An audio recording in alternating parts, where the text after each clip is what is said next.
Hello everyone, welcome or welcome back to my channel. Today we are talking about every single book I've read so far this year. So far I've read 37 books and my most read genre was actually dystopian, which I think is just because I've read a couple dystopian series so far this year, but we will get into all of that. I'm gonna try to do a little bit more of like a speed review style because we have a lot of books to talk about. So we're gonna hop right into it. I would say January was my best reading month by far, simply because I read 13 books in January, 2 of which were 5 stars, which almost never happens to me. I almost never find 2 5-star books in 1 month, so that was crazy. I did start off the month traveling a little bit, so I only had my Kindle, so I was reading a lot of Kindle Unlimited books in the beginning of January. So the first book I read was Love and Luck. I rated this a 3-star, and this is the second book in the Love and Gelato series, which is a YA romance. This series was very popular, I think a couple years ago, and I do think it might be a little too YA for me, but I do find them to be sweet, fun little reads. I definitely liked Love and Gelato better than I liked Love and Luck. Essentially, Love and Gelato follows this girl who lost her mom, and her mom's dying wish is for her to go to Italy and to reconnect with a family friend. So she goes to Italy, you follow her through her summer in Italy. So that was fun to read in the summertime. I highly recommend it as just kind of a laid back summertime book. It sounds like it would be kind of sad because she did just lose her mom, but it doesn't focus a lot on the grief aspect, and I think that might be just because it's a YA book. I'm not entirely sure, but that one was just kind of a fun read. And that's also kind of how I felt about Love and Luck, but this one just didn't hit as hard as Love and Gelato did. And then I read Bottom of the Pyramid. If I'm not mistaken, I think Nia and I are around the same age, so I have a little bit of a connection towards her and really all of the Dance Mom girls because I grew up watching Dance Moms. I kind of feel like we all grew up together, even though they have no idea who I am, but I was so excited to read her memoir. I read it through my public library, and when my hold became available, I was so excited because I had been waiting in this hold line for so long. But as the title alludes to, this is her memoir, and it mostly focuses on her time on Dance Moms and kind of the impacts of everything that went down on Dance Moms. And I don't love reading memoirs, especially one like this where it kind of just feels like we're just friends, but I do highly recommend this one. And then I read The Vigilante Poets of Selwyn Academy. This is another fun YA book, which I would only really recommend it if you like reading YA, because this read very much like YA. Like, if I had read this book in middle school, I think I would have been obsessed with it, but reading it as an adult, I was kind of like, oh wow, this is kind of, I'm a little cringing at how YA this is, you know? But I didn't mind that. I think I kind of expected it going into the book, mostly because of the synopsis. So essentially you have this high school that they are filming a reality TV show in. So our main character and all of his friends are very upset about this. They are very upset because essentially this reality TV show has taken over their entire high school and everything has changed, and so they are very unhappy about it and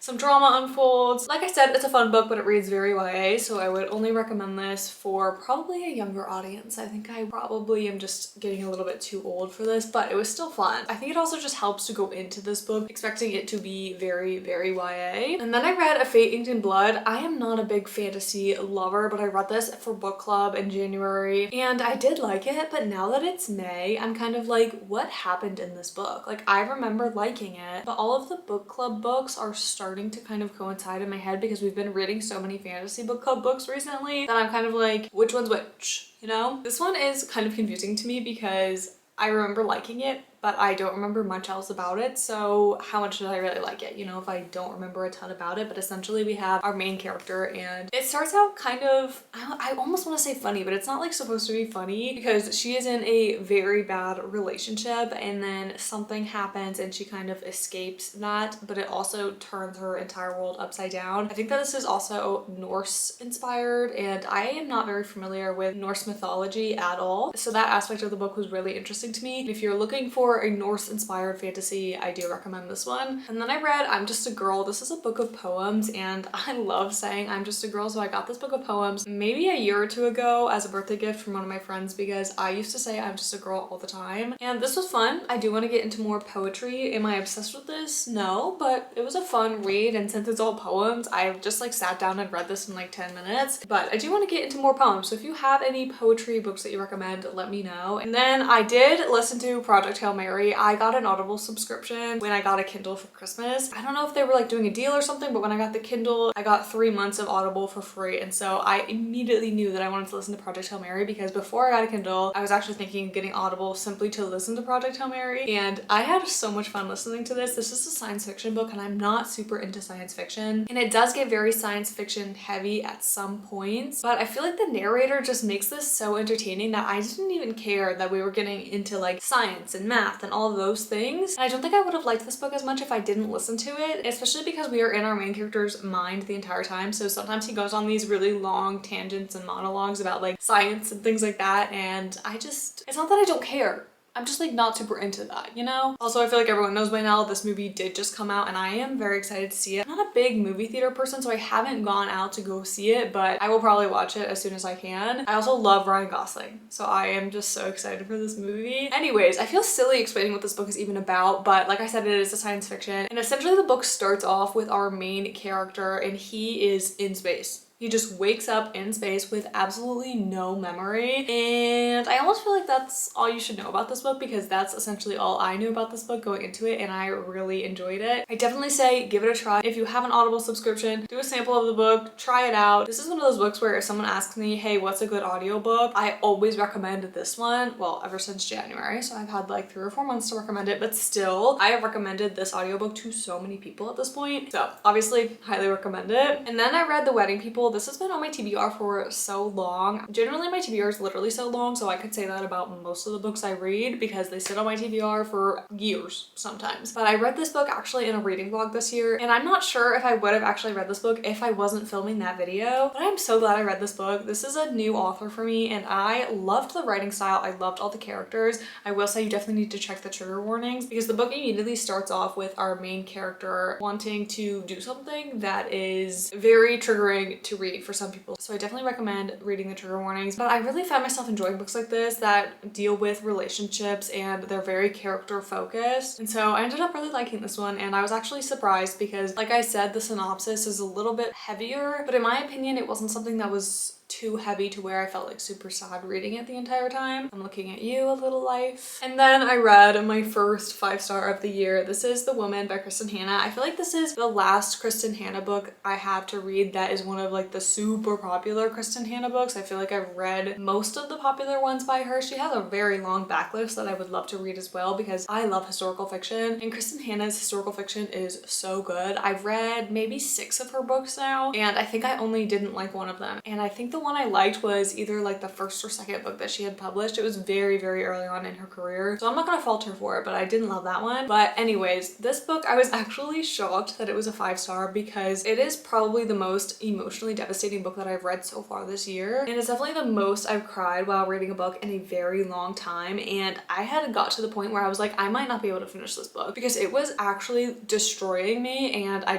couldn't do it. I did it obviously, but at some point I was like, I don't know if this book was for me, because of how emotionally distraught I was about this book. And I don't feel like people talk about this book as being like the most sad emotional book ever. I don't know how, because this book broke me apart. I literally, oh my gosh, I'm just thinking about it. I'm like, I was sitting in bed for so long just sobbing my eyes out anytime I would read this book. Like, I would open the book and just like immediately start crying. It just broke me apart. But basically, if you don't know anything about this book, this takes place during the Vietnam War, and our main character is actually a nurse in the war. And it was really interesting to hear her experience. She is on the front because she is a nurse, and for some reason I was not expecting that when I went into this book, so that kind of threw me for a loop a little bit, and maybe that's why I didn't realize how emotional it would be for me. But her experience is so unique, because not only does it dive into her at the front, but it also dives into what happens when she comes home from the war and how everything has changed in her life, obviously because she just like lived through this crazy pivotal moment. And this is also a piece of history that I'm not super familiar with. I would say I'm not as familiar with it as I should be, but when I read historical fiction that is written in this manner, it literally feels so real to me, and I feel like that's probably why I was so distraught got in this book. Like, she was a real person to me. Okay, I'm talking too much, so I need to hurry it up or we're gonna be here forever. But I do have a little honorable mention. I read this book. This is Pop Nose. This is written by someone very near and dear to me. It is on Amazon, so I will link it below if you are interested in this book at all.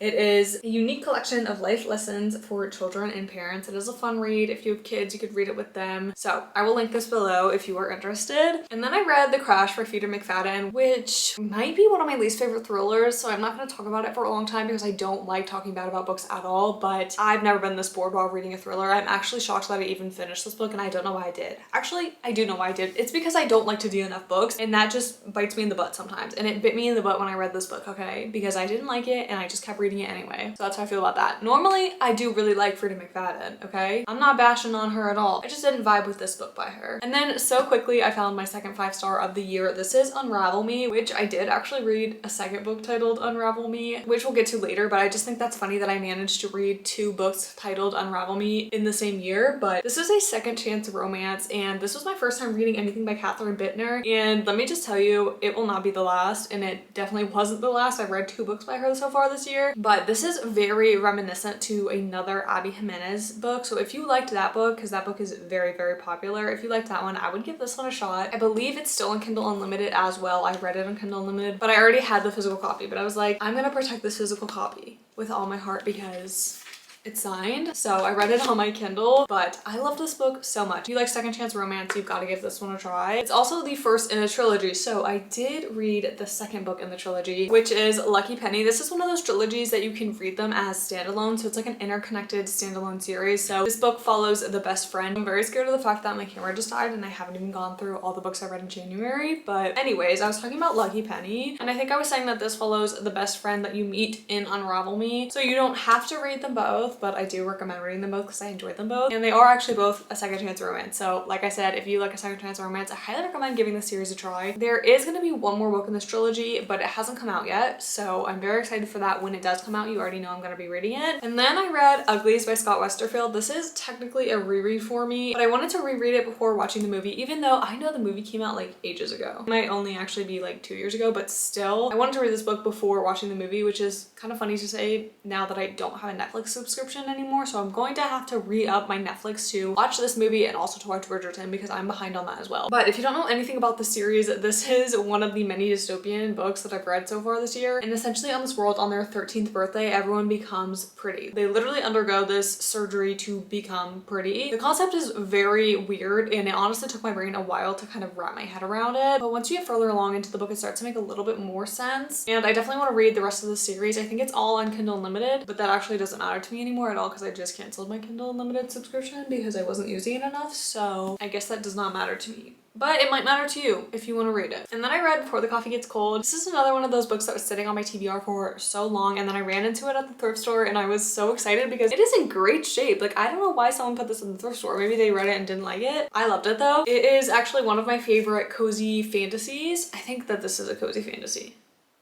Did I just make that up? I don't know, but on the front it literally says that over 3 million copies have been sold, and there's a reason for that. This book was so good. Essentially, you have this like magical coffee shop where if you sit in this one seat, you can go back in time, but you have to come back to the present before your coffee gets cold. And I just love that premise, and I definitely want to read the rest of the books in this series. And then I actually listened to Miss Endicott's Splendid Adventure. I don't know if I'm pronouncing that correctly, but this was a fun read. Nothing to write home about. I definitely think there's better audiobooks out there, but I believe I just picked this one out because it does take place during World War II, which is one of my favorite time periods to read about when it comes to historical fiction. But you don't talk about the war much at all, especially because the entire first like maybe 3/4 of the book, the war hasn't really started yet. You kind of just get more into the war towards the latter half of the book. So I definitely wouldn't go into this book thinking that it's going to be a World War II historical fiction. At least I don't really feel like it is. And then I did read the entire Shatter Me series. I read this in a reading blog that took me, I think, all of February to read. So all, I think, what, 10 books in the series, maybe 9, I read in February. So it did take me a while. So if you want to watch that reading vlog, it is spoiler free, I will link it. But to just speak to the entire series as a whole, because like I said, I don't want this video to be super long, and I feel like I just talked way too much while talking through all the books I read in January. But I would say this entire series to me would maybe be like a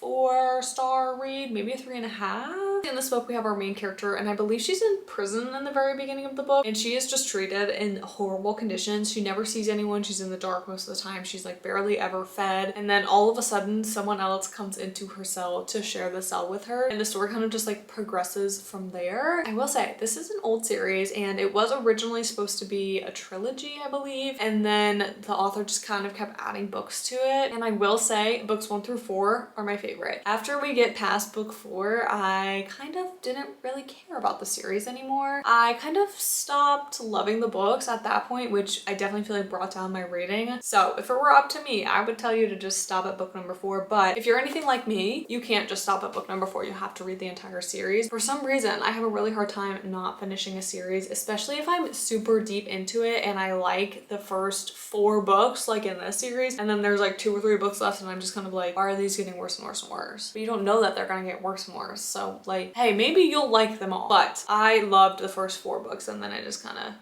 you know. I also listened to Wuthering Heights. I didn't rate this, but I don't think I loved it. I will say I mostly just listened to it because the actress from Downton Abbey actually narrates this book if you have an Audible subscription. And I just loved hearing her voice in this book because I am such a huge Downton Abbey fan. Other than that, I don't think I recommend this book, but also I am not someone that loves classics, okay? So take that with a grain of salt. I don't love classics. I definitely should not be listening to classics. I feel like if I'm gonna listen to it, I need to be immersively reading, so like have the physical copy while listening, and I didn't do that with this book, which is part of why I didn't end up reading this book either. And then keeping on the classics train, I did listen to the first 5 books in the Narnia series, and I mostly just did this because I believe The Magician's Nephew, which is the first book if you're reading it in chronological order, I believe that book is becoming a movie at some point this year, and I loved the Chronicles of Narnia, like OG The Lion, the Witch, and the Wardrobe movie, and I loved listening to that one. But honestly, so far I feel like you could just listen to The Lion, the Witch, and the Wardrobe and you probably don't need to read the rest of the books, at least in my opinion, because that one has just been my favorite. But also I feel like that one's my favorite because of the nostalgia, and I believe technically these books are for children, I believe. So if you're trying to get into classics like me